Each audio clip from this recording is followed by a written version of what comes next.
Brother Ron has a wonderful question. Brother Ron, could you reiterate that question, please? Okay, in the book of Genesis, chapter 1, verse 1, it says, "In the beginning God created the heavens and the earth. Now the earth became formless and empty. Darkness was over the surface of the deep." Okay, the darkness there became. Became. Okay, darkness became. Now, was the earth, did it look the same before Satan's fall and when Adam took over? Or did they change? Okay, now let's go back and find out do we have any answers to this? Where would we find an answer to this? Genesis. Well, in Genesis, all right, but let's look at the earth. What do we know about the earth before Satan destroyed it? The earth was together. All the planet, all the earth of the world, the continents were together.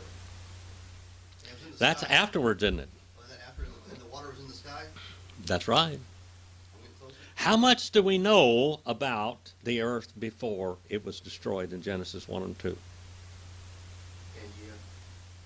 Well, maybe it was Pangea, probably. That we can say probably it was earth on one side and water on the other side. And there's about 1/3 earth and about 2/3 water in the earth, isn't it? Something like that. Approximately. Not exact figures, but close to that. Now, what was on the earth? What evidence do we have what was on the earth when God had created the earth in eternity past? What was here? Do we have any evidence from anything? Trees? There were trees. Dinosaurs? Evidently there were dinosaurs, because we have fossils of that. Stars. We know some stars have fallen or some kind of meteor stuff. Well, they were meteor. Well, that may have happened even during the rebellion.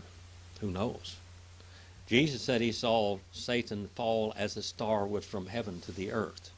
Could he have created the meteorite crater over there in Arizona? Yeah. Possible, isn't it?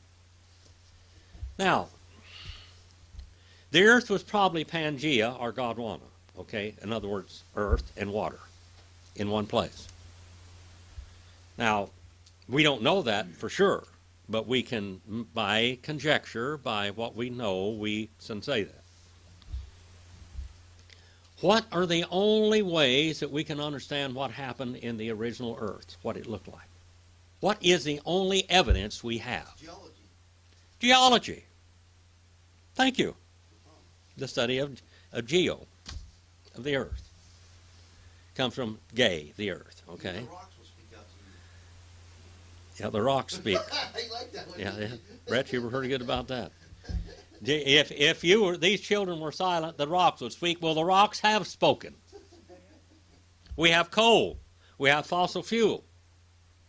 And we have now we have a very confused bunch of people that believe in the young earth. They don't study the languages enough because the language doesn't say we have a young earth, does it? The earth was created in eternity past. Dispensational problem. Secrets gleaned from dispensational. Were the angels in existence before God created the material universe?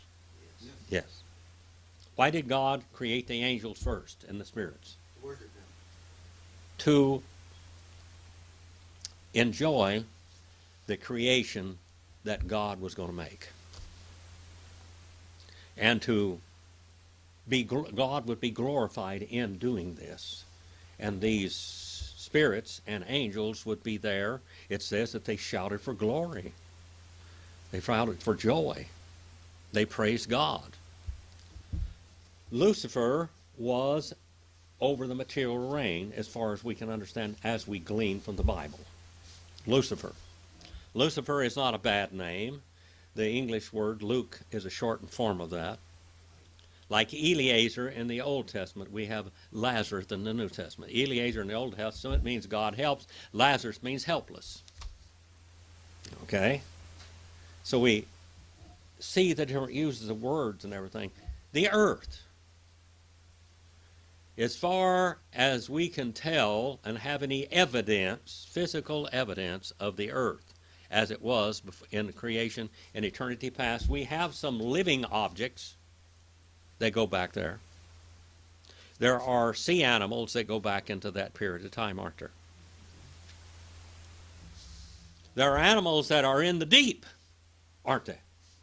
Real deep. Miles. How deep is the deepest place in the ocean? I think Mariana's Trench is around 31,000 or 29,000. Like 7 miles deep, isn't it? Yes. Yeah. Yeah. Right off up there by Cannery Row, there's a deep place there that goes There's a big trench Monterey, there. that big trench. Yeah, it's called Moss Landing. Yeah. Well, there are different places like that out there, and in the depths, I don't know how much those animals were affected by this at all. I'm sure that many of them were killed, but some of them still alive. We haven't discovered all the animals are out there in the depths. That's kind of like no man's land because we can't go there. But there are things in the sea and there are things on the land. We know now that you can go out here at Shark's Tooth Mountain and you can find fossils of mega sharks, great big sharks back then. Great big one. We used to have some of those shark's teeth up here. Yeah. They were the big megamouth sharks. Big sharks.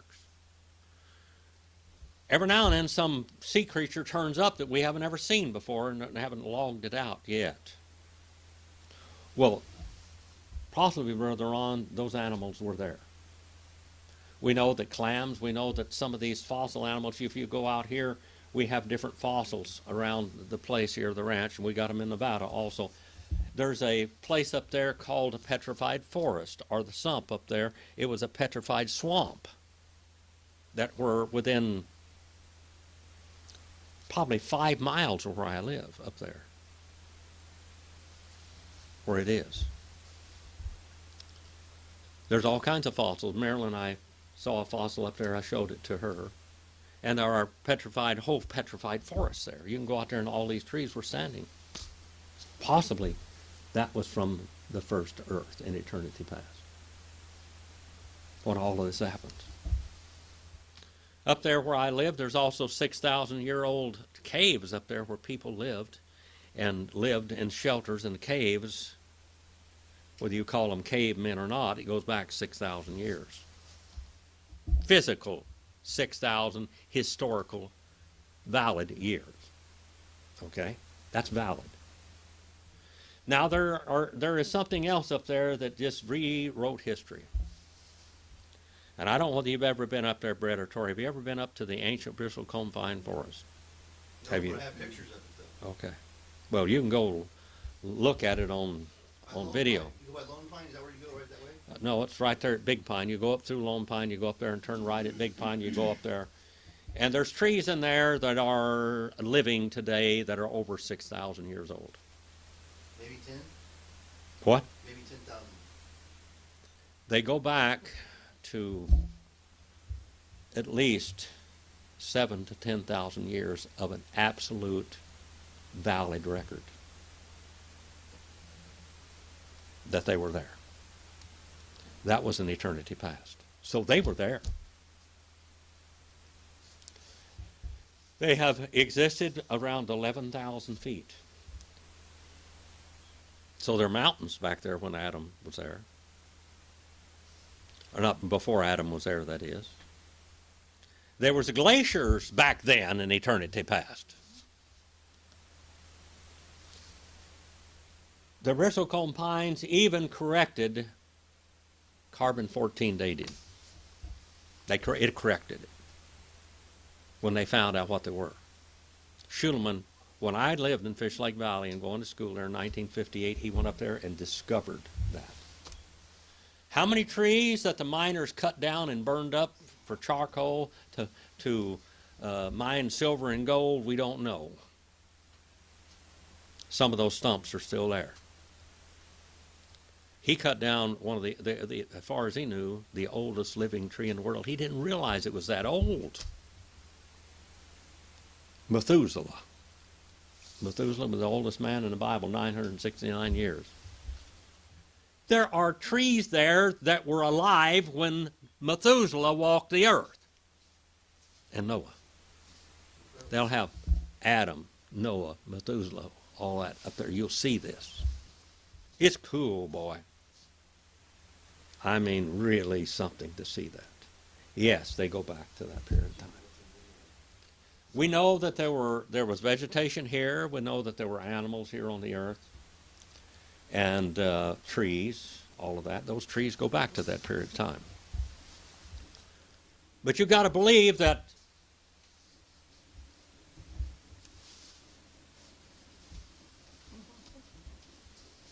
in eternity past God created the heavens and the earth.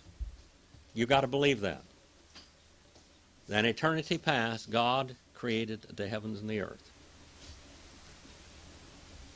You have to believe that to really believe that those trees are that old and that valid. Don't you? Huh? Yeah. Now, if you believe the earth is only 6,000 years old, you're fooling yourself. That's ridiculous. Because the earth is much older. The Bible says the earth is older. The Bible says that the earth was created in eternity past, not in space and time. What we have in Genesis, the first chapter, is the reconstruction of the earth. What do we have back there now that we know what the earth looked like? Maybe it was in a bubble, like when Adam was there, or maybe that bubble came later. We don't know. Maybe the earth was divided and then God squished it back together. We know that when Adam was on the earth was one piece of land. We go out here right now. This valley that we live in was an ancient ocean floor, wasn't it? Up in Fish Lake Valley, the valley is very old. White Mountain is up here. White Mountain is still growing, they say. It's 14,252 feet right now. They blew the top of that off between World War I and World War II to do a high-altitude radar site. They blew the whole top of the mountain off. They made a road right up the side of that mountain, right to the top of it, and blew it off and pushed all the rubble off on the western side. The eastern side, you can see that road up there. And there's a house up there on top of one of the highest weather observation stations in the United States. Now, that valley, they say, has about 3 or 4 levels of sediment in it. If you go down and you drill for water in one level, you hit good water, and another level you hit bad water. You've got to get into the good water, and you've got to cement off or plug off where the bad water is. Up where I live, my well is 400 feet deep, and it's like rainwater in Maryland, pure rainwater. I think you've tasted some of that water up there. It's just wonderful. And there's places where it smells like a sump, a cesspool, because there are different levels. Here in this valley, there's levels where the oil is. On this place here, the oil, they say, is about 9,000 to 10,000 feet deep right here. There's a big pool of oil down there, but 9,000 or 10,000 feet deep. You can go out there at Kern River and you can hit oil at 50 feet and drill for 5,000 feet and still be in oil and lose circulation all the time you're there. I used to drill oil, so you spud in out there, you drill in, and you lose circulation because it's going all into oil, and you got to plug it off and trying to drill, and then you run casing down in there and put gravel packing around it where the oil will be filtered when it comes into the pumps, so you won't sand the pumps up. Different kinds of strata, different places all over. That comes from eternity past, people. That's where it comes from, Brother Ray. Ron. That's where it comes from. Clam Valley. Yeah. Clams. Yeah. There are clams out here. There are all kinds of stuff. Coama Valley. The other valley where we went over there, where the ancient lakes were and everything else. You see all of this. This is from eternity past. or when the earth was divided. We don't know how far it goes back. We don't know. But you have to believe in dispensations to realize that there was eternity past. There was a time when God dealt with man in innocence, and the earth was reconstructed before God put man on it, doesn't it? The earth was constructed in such a way as to support man and animal life. So it was destroyed and then reconstructed. It was reconstructed. It was created, destroyed, and reconstructed. Just like man. Man was created good. You also mentioned one time that where it says here, and the Spirit of God was hovering, you mentioned mourning. Mourning over the face of the meripacheth. It's feminine singular participle. Meripacheth, suffering over. Like a mother would worry over her child that is sick. Or a mother hen would worry over her chicks that are in danger. That's the word meripacheth. And Adam was created perfect, wasn't he? And then he fell. And so God, in regeneration, reconstructs him. And in the resurrection, he's brand new again, just like the Genesis 1 and 2 is the story of salvation, where God put back together, where the earth became formless and void, and darkness was over the face of the darkness became over the face of the earth had light before. And as far as we know, the light carrier was Lucifer. Lucifer. He was a light, but he became darkness, didn't he? But see, if you don't believe that in that dispensation of the time when Satan was pure and righteous, as Isaiah 14 and Ezekiel 28 say, then if you don't believe in that dispensation, you're lost, aren't you? You can't understand that. You might be like a Jew and believe that God created Satan just to tempt us, that he was created evil like he was, but we know that God can't create evil. And that's one of the reasons why I don't believe God created the non-elect or the reprobate. That he created all of us equally with a volition, whether we can follow him or not. And that's the reconstruction of the earth, like the regeneration of mankind. And in final state, then in the final state, see, I told you that almost everything that God does, he repeats himself. So by continued revelation and progressive revelation, we can understand us and the God who created us.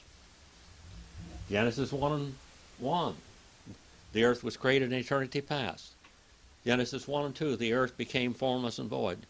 And then God reconstructed the earth. He created man in innocence. You believe that man was created innocent? If you believe in that, we have what we call the Adamic age, where God created Adam and he was for a time innocent. How long was Adam innocent before? How long was Adam innocent before God took Eve, our woman, from him? No, but he was innocent, wasn't he? But when he took her from him. Yeah. And the reason why God did that is why? Because he wanted to help her, partner, doctor. No, that's not. He did that. He was going to make a companion compatible or corresponding to man. But what else? Remember, God doesn't do anything. We're going to create. They're going to create like he did. Man and woman are going to create like God created. They're going to make babies. But what else? Through the woman that does not carry the sin nature in her, then we have also the chance for the Messiah to be born. Okay, right. Okay. I missed that one. Oh boy, how did you miss that one, Brett? Okay, so we have learned something here, have we not?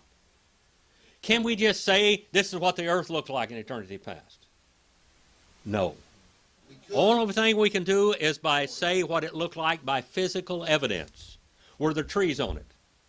Yeah. Yeah. Were the animals there? Yes. Were there oceans there? Yes. Yeah.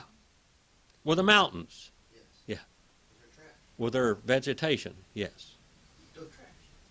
And the vegetation and the animal life, what we call fossil fuel, is fossils. So where did the fossils come from? Well, they say God created the fossils when he, Genesis 1. No. Dinosaurs. We don't know everything about eternity past, how the earth was, but we know some things. By physical evidence, and I don't understand in eternity past, how far in eternity past in years. You see, years and space and time are only a marked off piece of eternity.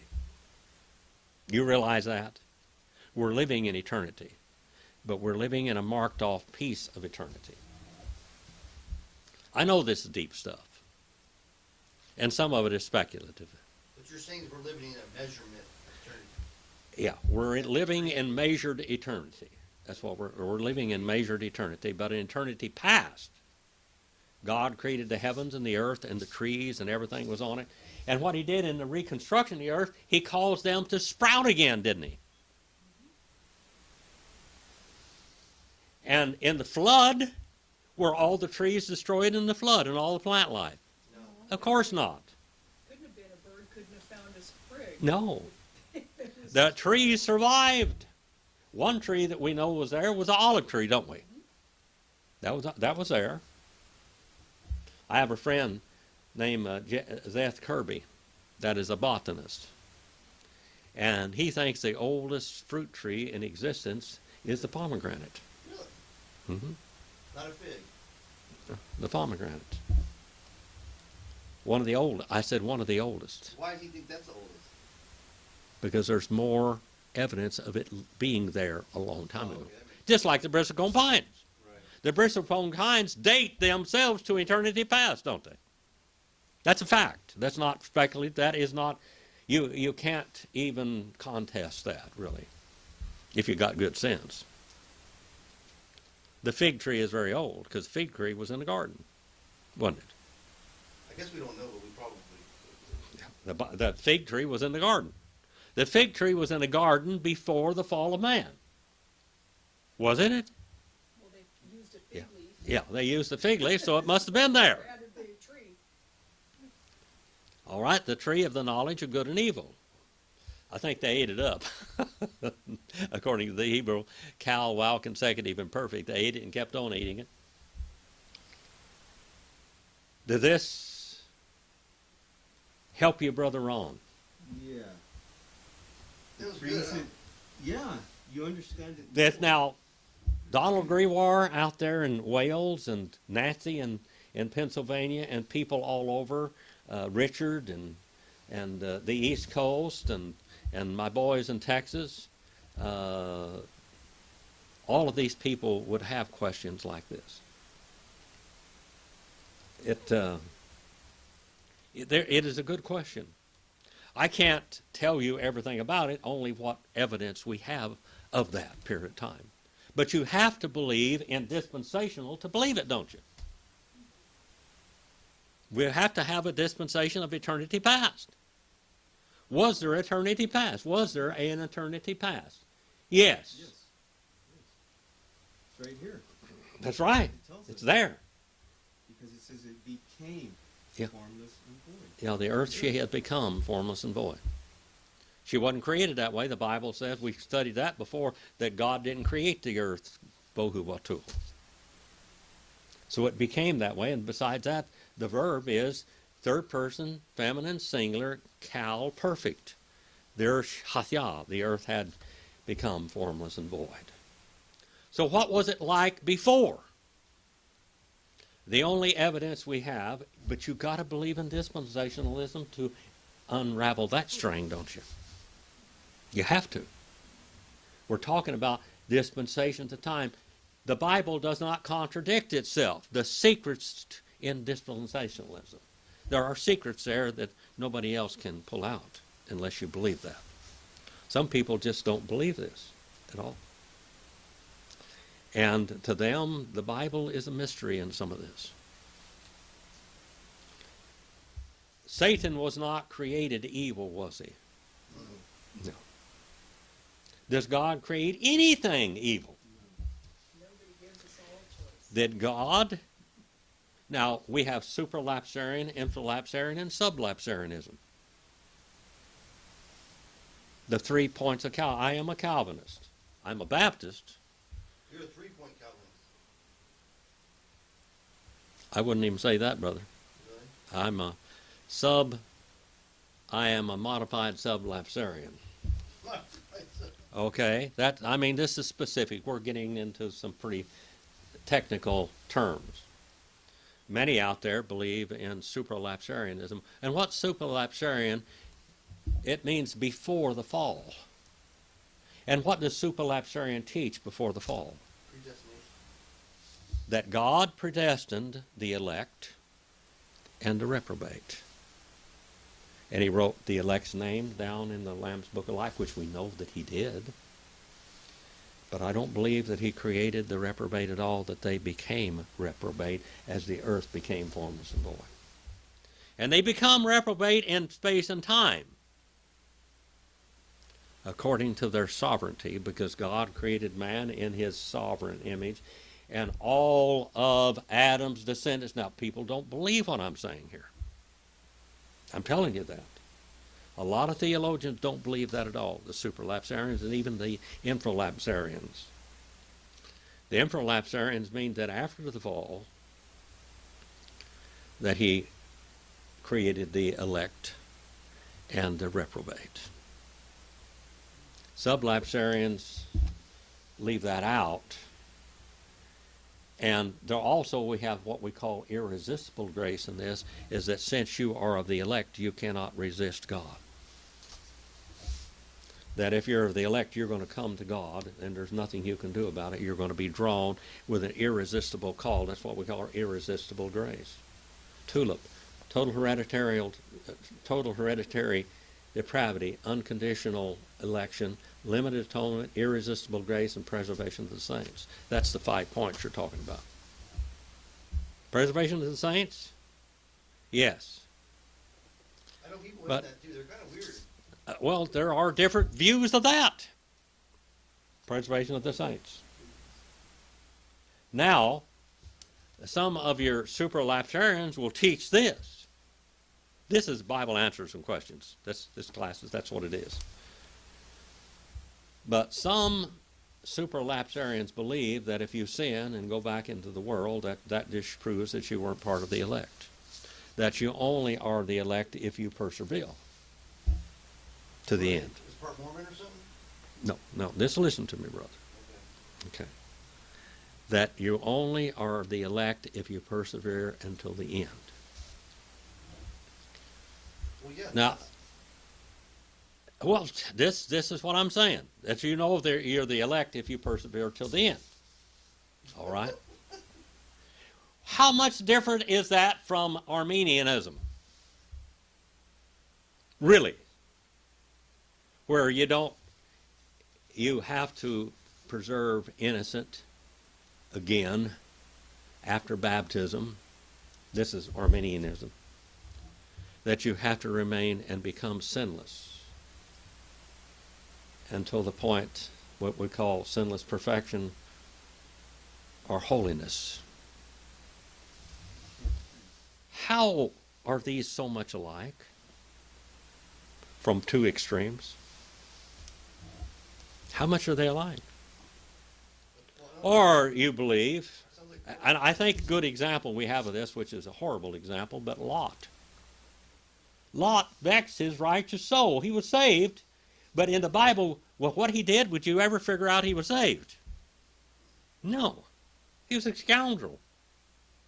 Abraham, in many of his ways, was a scoundrel, wasn't he? He was a used wife salesman. 2 different times. He was. Well, these things we have. I hope I answered that question, brother. I can't tell you everything, no. Was it green, blue, yellow, whatever it was? I don't know whether it have a bubble around it or not, but it may have. The oceans and the sky as it was when Adam was born. The oceans and the sky when Adam was born were there because it would filter the UV rays, yet they would have sunlight, but it would filter the UV rays so it would not deteriorate Adam. If you didn't have these UV rays, sometimes in Europe, northern Europe, where they don't have much sunlight up there, those women have very beautiful skin, don't they, Marilyn? Because sun is what messes your skin up. Also what ages you, too. But then vitamin D3 is in sun, so that's a vitamin also. And when you're in those northern European places, people get really depressed and they want to kill each other all the time. That's how them Vikings got started, you know. They were so mad because they didn't have the sunshine, they want to kill everybody. That's a joke. You know, one of my son's friends went and lived in Finland for a year. Yeah. When they were junior high age. And when he lived here, he was like real berry brown, blonde hair, you know, like that's what he looked like. When he came back, I didn't even recognize him. After that 10 months, his skin turned really white. His hair turned like a medium brown. I didn't even know who he was. The sun will bleach your hair out. Because his coloring completely changed. Yes. From being in Finland, just 10 months. Yeah. It's just your environment. It's what does that.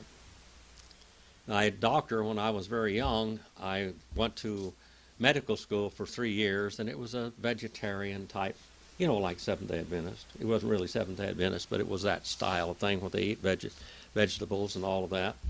And I tried to be a vegetarian because I was going to school, and they were telling me that this would really work with me. Well, I'm American Indian. Our digestive tract is not the same. We don't have enzymes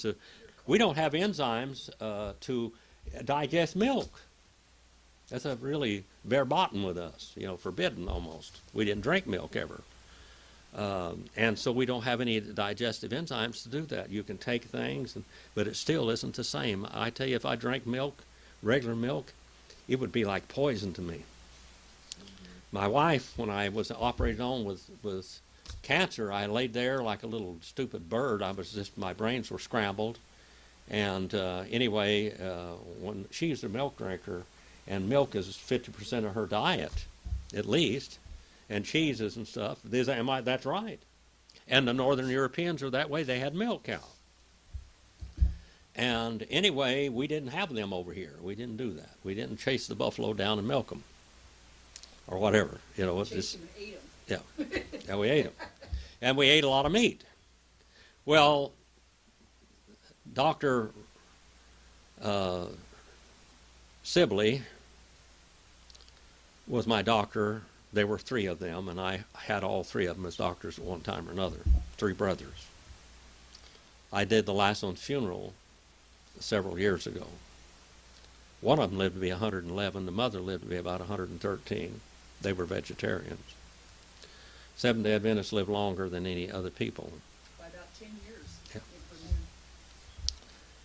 Because of what they eat. But most of them are Northern European. I went to my doctor, and I was shaking to pieces. I was all nervous wreck and everything, and really in poor health. And I was 30 years old. He said, "Jim, what have you done to yourself? What have you been doing? What are you doing?" My mother went in there with me. You know, she was really worried about me because I was really messed up. And he says, she said, he's going to medical school down there, and they're wanting him to be a vegetarian, and he's doing all this stuff, and he's sick. Well, he smiled at me, and he says, "Jim," he says, "what nationality are you?" I said, "American Indian." He said, "What did Indians eat for thousands of years?" I said, "Well, meat and stuff like that. Berries. Meat, berries, nuts, and stuff." Yeah. He said, "What does that do? What is that? Is that protein? It's fats? What is it?" I said, "Yeah, fat and protein."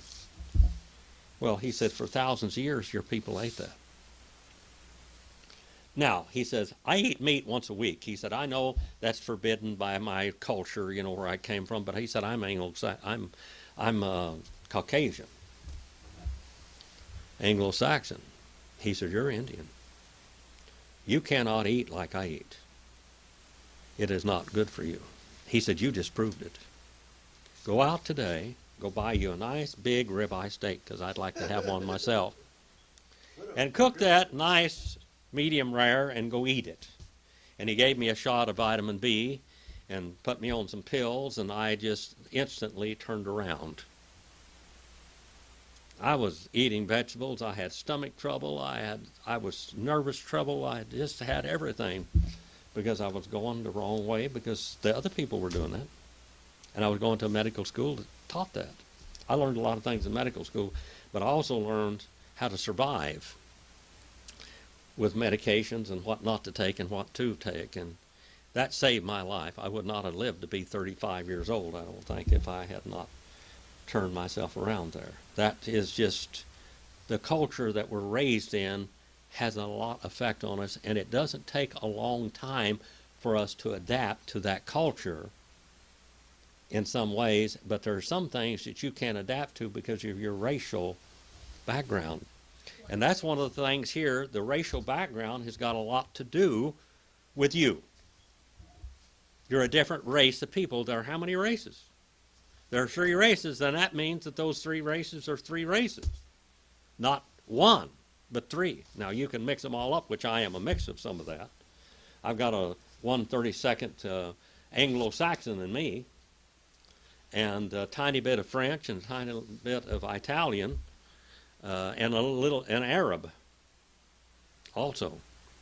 So I have these different cultures in me, but major I am Native American. So that's that. And when we do this, we have to study the culture. Were there people on this earth before Adam? What kind of animals were in eternity past? What kind of animals were in eternity past? Some maybe, were there apes? Gorillas? What were there? They found bones.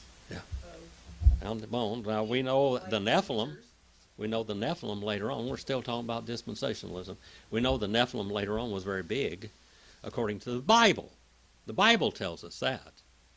We had Gog, we have Goliath, and we have 4 of his brothers, which I can't name all of them right now, but they're in my Hebrew lexicon. That's how I figured out he had more, he had brothers. That's from Hebrew. Study him. This is Goliath's brother. Goliath's brother? Wow. And then I run into another one of Goliath's brothers. And they have names. We did that in when I did the giants of the Bible. I went through all of those guys and where they lived and who killed them and all that kind of stuff. Do you have any other questions before we quit this class? This one here was just Bible answers and questions. Secrets from the Bible. Did I answer it well enough, Brother Ron? Yeah. All right. Did you get something out of that, all of you? Yeah. Absolutely. All right. Let's have a word of prayer, and I'll dismiss you. Go out and do something eternal. Brother Ron, would you dismiss us in prayer, brother? Sure. Thank you, Heavenly Father, for Brother Jim and his teaching. And we thank you, Lord, for bringing us here together to share time and fellowship with each other. Father, we thank you for all that you give us. And we thank you in Jesus' name.